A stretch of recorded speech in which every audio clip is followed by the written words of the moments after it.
great to be back in Hong Kong again. Always very nice. It's great to be here talking about the world's best performing marketing channel, email. Before we get started, is it okay if I test something? Is it okay? Because, well, I'm going to do it anyway, so you're so polite. Because last time I was here, I told our developers that, you know what, in Hong Kong, everybody's got, on average, like 2 mobile phones. And I'm a bit worried. I told them that maybe after an event such as the one we're going to hold now, people will forget to switch the sound back on their mobiles after the seminar. That they will forget. So let me try this email that a kind developer helped me with. So I'm going to help you all remember to switch the sound back on your mobiles, at least if you gave us your mobile number. So in a while, you'll have a text message that will remind you to do so. Might also work as a reminder for some to switch their phones off. OK, now for today's presentation. My name is Anders Frankel. I have a background as an author of several books on internet marketing, on email marketing specifically. I've been working with email marketing for approximately 12 years, which is in 2001 when I started Apsis. And I'm really excited and happy to be part of our marketing organization right now, to be able to dig into what's happening in email, what's evolving, and kind of find out the things that will enable you and all of our other customers to get the most out of email today. So I'm going to talk to you about a few topics, about a few areas that are developing. And my goal, my aim with this presentation is to bring you all some ideas, some inspirations, some thoughts, and maybe even 1 or 2 checklists that you can use to get more ROI out of email. Email, which I can proudly say is the best performing digital marketing channel out there today. And I'm actually not the only one saying this, because if you look at kind of some official research, in this case it's from the Direct Marketing Association in the US, when they ask their members about the ROI of different marketing channels, digital marketing channels, their members has, well, continuously over the last few years stated email as the #1 channel, generating $30 to $40 in sales for every dollar invested. When we ask marketers in the research that we do in Asia and in Europe, 53% say that they feel that email marketing is very profitable. So I think that we can all see that email marketing has a lot of potential. There's a lot to be done. Maybe it's too efficient sometimes, which means that we don't really take all the opportunities there. And I hope that I'll be able to show you some new ones today. If I can get nostalgic for a short moment, does anyone recognize this situation? Being an office of about 10 to 15 people, and in the middle of the office or a corner of the office, you have the email computer. Has anyone been there? Yeah. For me, it was about 20 years ago when I first came in touch with email. We had 1 computer in the office for email. That evolved to us bringing laptops around the office. It evolved us to using laptops kind of on the kitchen table while watching television. And now, actually, email is with us everywhere. It's in our pockets as we move around. And as this has happened, the ways that we use email has evolved as well. Has anyone emailed themselves? Who has emailed yourself recently? That's not really what they had in mind when they designed email, is it? So email has gone from being this way of communicating to actually a way for people to organize their lives. I almost email myself daily with small reminders of things that I need to do. It's a combination of communication and my to-do list. We're going to talk about this a bit more later on. Thankfully, given the increasing volumes and the stronger place that email is taking in our lives, it's also getting smarter. We see evolvements such as counters, live counters in email. We see geographically adopted emails. We see time-sensitive emails. We see a lot of cool, new, interesting developments that help us as senders and our recipients use email in a smarter way. And all this, the full kind of usefulness of email, the full ROI of email, it comes down to one thing: the choice of the consumers. When we in our research ask consumers, and this is your average consumer, we ask them, how do you want companies that you're doing business with, how do you want them to keep in touch? 77% say, I prefer email. And that's not very strange, because an email is something that you, when you're a consumer, can read whenever you want, whenever you have the time. It's something that you can respond to whenever you have the time. And it's something that you can, quite frankly, choose not to respond to, which is a bit trickier with the number 2 choice, which was getting a phone call from a supplier while you're in the meeting, running for a bus, at dinner, or whenever that phone call would come. One of the more interesting developments, or I would say at least one of the more buzzed about developments in email this spring, especially somewhere around February the 14th, was the use of symbols in subject lines. The small nerdy community of email marketers that I belong to, well, sadly someone found out how to hack a heart into a subject line, and then everybody started using it, and now we see airplanes and clouds and God knows what.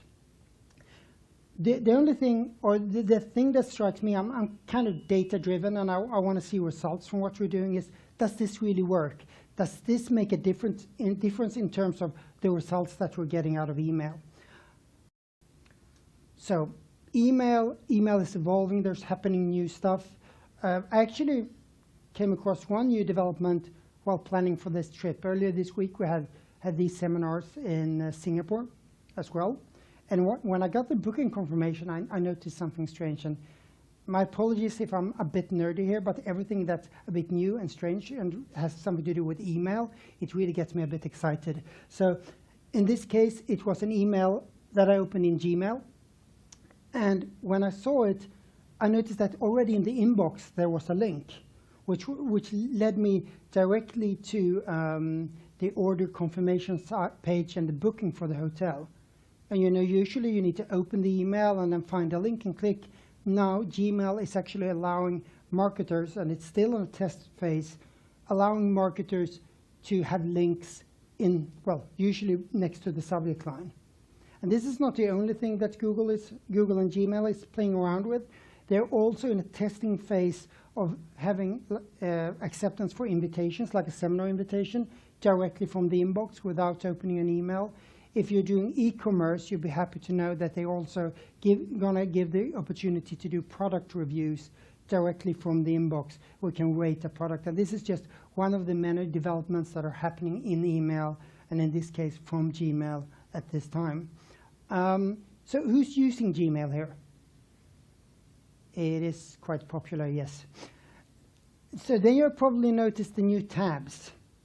And as consumers, when you wear your consumer hat, you'll probably be quite happy about this, because you have your primary folder where you get emails from friends, family, customers, etc. That's quite handy. That's the really important stuff. You have your social tab as well, where you get emails from Facebook, Twitter, LinkedIn, etc. By the way, about 5 years ago, and I think since you're working with email marketing, probably some of you recognize this. Remember how people about 5 years ago told you that, well, these things, the social media, Facebook, Twitter, etc., it's going to kill email? Anyone heard that one? Email is dead, long live Twitter, etc. At the same time, do you notice who's sending the most email right now? It is Facebook, LinkedIn, and Twitter, etc. I think we can feel quite confident in our role as email marketers. We have a promotions tab. That's where typically your newsletters will end up. And I'm going to tell you a bit how to handle that challenge. And lastly, we have the updates folder, which is more for like order confirmation, shipment confirmations, notifications, etc. The challenge with this promotions tab is that you have one more click from when the user logs into Gmail until they see your message, until they open your message, until they can click on your message. And one more step on the way between you as a sender and someone buying something, that's not a good thing. So I wanted to take a look at how some of the big companies are handling this. And I would say, especially if you're working in B2C, where you're sending to a lot of consumers, this is something that you should consider. So what Gap, in this case, and many other companies are doing is they're finding everybody who's using a Gmail address, domain equals gmail.com. And then they're sending them this email. So basically, what you're doing, they're telling people how they should move the emails from the promotions folder to the primary folder. And it's very easy. It's simply a drag and drop exercise, and then confirming that the recipient wants to get the emails into the primary folder for the future as well. Why should you do this? Well, it's an excellent reason to communicate with your customers. It will, for those who act on it, it will make sure that they get your emails faster, that they see them earlier. And also, if you're highly successful with this, I think it's fair to assume that there's a higher chance that Gmail will sort your other emails for other recipients to the primary folder as well. So that's one of the developments that's happening. That's one way that email is being made to work a bit smarter for us, to work easier. Let's take a look at another one. So this was a short commercial video for an app called Mailbox app. Has anyone tried it? I have. And it's quite good because I'm this kind of inbox zero person. I don't know if anyone recognizes that, where I feel really calm when there's no emails in my inbox. I've been traveling with my colleague Jonas this week, and he's really, because as soon as we get out of an airplane or somewhere, it's just like open email, get rid of everything, and make sure that kind of everything is done. And I think that Mailbox app is designed for people like me who organize their life using email. And especially it helps you to move things like, and I really like what the girl did at the end of this commercial. She took all her emails and said, handle them later. So it kind of delays email. If there's something, you know how it is, you have a lot of emails, everything you don't need to fix now. So you just say, I want to do this tomorrow or next week or whenever. It helps you organize your life using email. And it's designed specifically for Gmail. It's designed specifically for iOS devices, the iPhone. And I think it really emphasizes as well how important mobile phones have become in handling emails. Who checked email on a smartphone before getting here today? I'm really impressed that some people actually didn't check email on smartphones before getting here today, because we see that happening all the time. And let me talk a bit about some research that we're doing in this area. We usually do it a bit more scientific than I asked you here. We run kind of consumer panels with typically about 1,000 respondents. We do that here in Hong Kong. We do it in Europe. And we want to find out what's happening on the consumer side, because we strongly believe that by understanding what's happening in the channel, we can give you the information that you need to be successful. This is the latest numbers that I have for you. Last time we asked consumers if they use email on smartphones, 71% said yes, I'm using this. And it's a significant increase over the last 2 years. Of course, not all emails are opened on smartphones. It's not like 71% of all emails are open on smartphones. That share looks something like this. In Q2 of this year, we could see that about 28% of the millions and millions of emails sent through our system was actually opened on a smartphone. But even if we look, and these numbers are obviously on a quarterly basis, you can clearly see how the share of smartphones and tablets are increasing in terms of emails being read. And there's no reason to expect this trend to really slow down, at least in short to mid-term.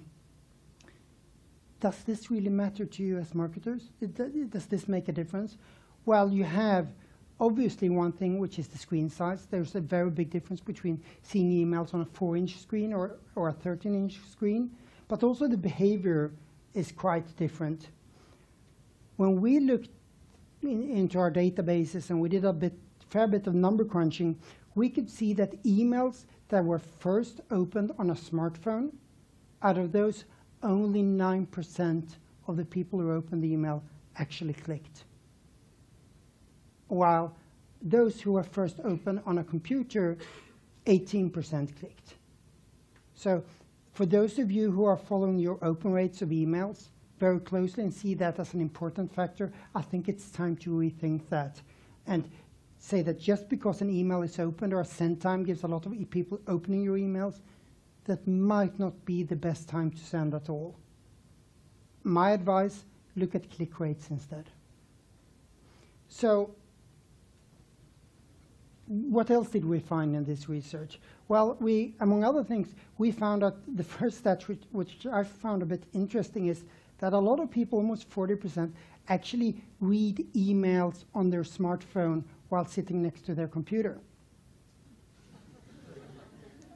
I have this great 13-inch screen where I could read my emails, where I have a proper keyboard and everything, but I choose to do it on a 4-inch screen where I could hardly type with my big thumbs. That's one thing. Why? After some thinking, we found out that it's probably related to a question and an answer that we saw in last year's report, which is that 40% of all respondents admitted to reading personal emails while at work. Do we have any managers here? Yes. You do not need to be worried, though. This is not a big problem, because about 42% also said that they're reading work email while they're at vacation using smartphones as well. So it evens out. There's even a small benefit for managers here. So that's okay. The guy or girl who sometimes looks like they're sleeping in a meeting, do not worry, because they're actually reading email. They're just trying to be discreet about it. People in lines, they have a bit of spare time. What are they doing? Well, a lot of them are actually reading emails because they want to spend their time. And an interesting one, for those of you who are doing commercials on TV, who are selling products that are related to television shows, a lot of consumers are actually reading email on smartphones in commercial breaks on television. And I don't have a clear advice or clear idea on what you should do out of this yet, but if you're doing commercials on television, I would test, I would evaluate sending emails about your products around the same time to see, okay, I got them on the big screen, now I have the consumers on the second screen as well, so when they're influenced by the commercial, they can actually buy something. Or if you're selling kitchen supplies, why not send an email in the commercial break of MasterChef? Try it, evaluate it, and if you do, please let me know how it works out, because I'm really curious about that one. Let's look at the challenges and just the small checklist of succeeding with email on smartphones. I think this shows a rather obvious challenge and something that this is really, or should I say, this is really low-hanging fruit. If you look at the emails in your smartphone, which obviously a lot of us do, you can see that a lot of senders don't think this through fully. Here's two examples. The record store who's got the first text after the sender name and the subject line saying the first 10 visitors will get a signed copy of, etc., etc. A rather clear benefit of opening the email. While as the second version says, please do not reply to this email. If you have problems, etc., etc., if you have headache, if you rather do something. No, it's got a rather negative tone. And all other things equal, which email do you think you would open? The first one, of course. So a 2-minute thing that you should do before sending your email, send it to yourself, look at it in an Android or iPhone, and just see what the first text after the sender name and subject line will look like. It's very, very easy. Something that can be a bit more challenging, but that's quite easy to solve at the end of the day, is email design, the email itself. Because an email that will work great on a computer, such as mine here, will be quite challenging to read and navigate on a smartphone. The pointer here that I have on my new Mac is 1 times 1 pixels. It's very small, it's very precise, it's very easy to choose where to click. This pointer that I'm using on my smartphone is about 22 times 44 pixels. And the screen is much, much smaller, so the design, the navigation will not work the same way. My advice, given the large share of people who will be reading your emails on smartphones, use some of the new technologies available to do so. One of the more well-known ones is called responsive design. It helps you create emails that will look great, that will utilize the full screen of a laptop, while when showed on a smartphone, it will adopt that content. So you see such as the example in the middle. And it will help you go from the email that you see on the left, which has, of course, a very cool product, but is almost impossible to read, and especially act on. Well, there's another example using a new technology called mobile headline, which will enable the recipients not only to actually get the message, but also act on it. In this case, doing a really great and strong and natural call to action from a smartphone, which is actually make a phone call to book this test drive, which I think is something that pretty much most of us would like to do with that kind of card. Some thoughts, some ideas, a small checklist of ideas for you when it comes to email based on smartphones. Review the first text after the subject line in the inbox. Send the emails to yourself on a smartphone, test it. Use mobile headline or responsive design to make sure that when recipients open the email on a smartphone, that it will be readable, that it will be natural for them to act on it. And retest your send times. A lot of us are trying to send emails when the most people will open them, but given that a lot of people who open on smartphones will actually not act further, I would highly recommend doing new send testing of send times, and just look at what send time gets the most people to click on emails. I know you can't see it, so I have a picture of it here. It's my new beautiful Mac. And as a Mac nerd and an email nerd, I can't resist kind of sharing a story and what I learned when I bought my new computer.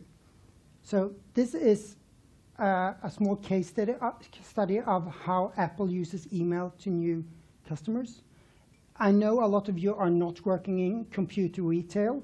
I know you're working in a lot of different industries here, but I'm sure the approach, the thinking that Apple has here is something that we can all learn from and adopt, regardless if we're working in the B2B segment or B2C or whatever products we're working with. So let's take a look at what happens when you buy a computer, an iPhone, or an iPad from Apple. Typically, they will give you 2 days when they do nothing. You will not get any emails from them. And I perceive this as them giving me the opportunity to getting started with my computer, set up email, and do all the small stuff so that I'm really up and running. But after 2 days, they send me a very kind of encouraging and educational email. This is how to use those features, did you know? And a lot of ways to learn more about my Mac. And an email that at the end of the day brings trust and kind of brings my guard down a bit regarding further emails from Apple. I'm a bit more happy that I bought the product after getting this email than I was before. Then they wait 2 weeks, and they will send the customers an email about accessories. I think that's quite clever, because after 2 weeks, then you kind of got your computer up and running, you got started and everything, and then maybe you found out that you do need a new bag, new speakers, or whatever you want. The thing here is that it's very well timed with what I think is reasonable to expect from kind of the needs of the customer, while at the same time it's got a broad approach when it comes to what's in the email, making it pretty reasonable that there will be something in there for everybody. A lot of people will be happy that they actually got this email. Another 2 to 3 weeks later, they will take another email and send it to everybody. And this time it's about how to use pictures on your Mac or your iPhone or your iPad. So kind of educating customers, educating those who just got their new device on how to work with this. And once again, I would say the key here is it's kind of semi-educational. There's an educational approach in it, while it's something that's valuable to a very large share of their users. Almost everybody uses pictures either on a phone or an iPad or their computer. So if we really take this and take a look at a timeline, this is what it will look like. 2 days when you won't get any emails. You'll just get to know your new device on your own. Then an educational email, one that brings trust. Another 2 weeks, and you will get an email about accessories. And approximately 2 more weeks, and you get an email on how to work with photos. Should you do exactly this? Probably not. Should you do something similar? Should you find out what works for your industry? Should you test sending at least a welcome message to create loyalty, to maybe reduce support? I definitely think so. My to-do list here would be spend some time, maybe just sit down in the lobby down here and take 10 minutes to think about what would benefit your customers after they bought something from you. What do they need to know? What would make them happier? But do not start by sending. I think there are very few situations where you could go directly for a sale after the first purchase. It's like, now you bought this, we want to sell you more. That kind of brings a very sales-focused personality to your company. I would say go for trust first, and then if you want to upsell your customers, wait a while. Do that in a second email. Make sure that emails have something in it for everybody, for as many recipients as possible, and dare to walk before you run. A lot of these cases where companies want to do this kind of life cycle marketing approach, I see our customers making things way too complicated. So there's the design of these 57 different versions and 20 different colors for different products. It's so complicated that it takes a year for some customers to kind of really get their plan right. And when the plan is there, it can no longer be used because it's old. Do something small, do something that's easy to get started with, walk before you run, and then evolve from there. For these presentations, I like to show some email examples that I think that we can all learn from. And that's where we're getting to now in this presentation. Let's take a look at what I've seen in my inbox lately. Last time when I was here in February, I know we spoke a bit about this, using kind of how to connect to the world, our email marketing to the world around us. And shortly afterwards, I'm not sure if they were at a seminar, if it just came for another reason, I got this email from one of the more famous restaurants here in Hong Kong. Great food. I can vouch for that. But I'm not really so sure about this marketing initiative. It was sent, I think you all, if I say U-Tour, I think everybody knows what that was. Everybody remembers that typhoon that was here earlier this year. This is when this email was sent. I'm not sure that during that time that if a specific restaurant was open or not, or if that was the biggest concern of people. I think this was quite a big typhoon, and people are quite worried. And I think using weather to decide if you kind of to frame your content and connect it to weather, I think that can be great. But I think it's very important to be sensitive to the situation of people around you. And if you do know someone who works at Hutong, please advise them to also test their emails before sending, because this specific email actually linked to a New Year's ball, and it's not for this year, it's for last year. So please give them that friendly advice. Connecting to the world around us, Runkeeper is a great app that I'm using for running and walking and biking, etc. They're using email to make their users feel part of something bigger. This is what we achieved together with the Runkeeper community. Urban Outfitters, they're also connecting everything to the world around them, in this case social media, but they're doing that with a rather funny approach and a very interesting call to action. Let's see what they say. By connecting to us, it will vastly improve your life. You will be better looking, more interesting, and attractive. People will laugh at your jokes. So if that's on top of your list, you know what to do. Social media. I mentioned before that they're rather heavy email senders, but some of them are really, really good at it. I would expect that most of you are on LinkedIn, the professional network, and I would assume that some of you have already received this email for yourself. But this is actually the best email I have seen. An email that's made up with pictures of people who I know, who I see, who I work with, who I want to follow. It doesn't get much more relevant to me than that. Another social media channel that's taken on email is Pinterest, which is where people pin products that they're interested in to a wall and keep track of it, etc., etc. They're also adopting email to send special offers regarding those products that you have pinned. And one of the older social sites in the social media sphere, MySpace, actually sent us an email that I think got a pretty cool design.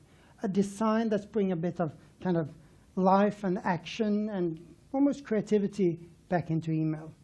And, well, basically, that's what Apsis is all about. So Apsis, we're a leading international supplier of technology and services for intelligent email marketing. We help about 6,000 companies in 50 countries get more out of their customer relationships using email. We have a platform used by small and very large companies alike that, due to its user-friendliness, helps our customers get better results in less time with email. And if you want to learn anything more about that, please feel free to talk to me or any member of our local Hong Kong team after the seminar. It's been great being here. It's been great being in Hong Kong. Thank you very much for today, and welcome back next time. Thank you.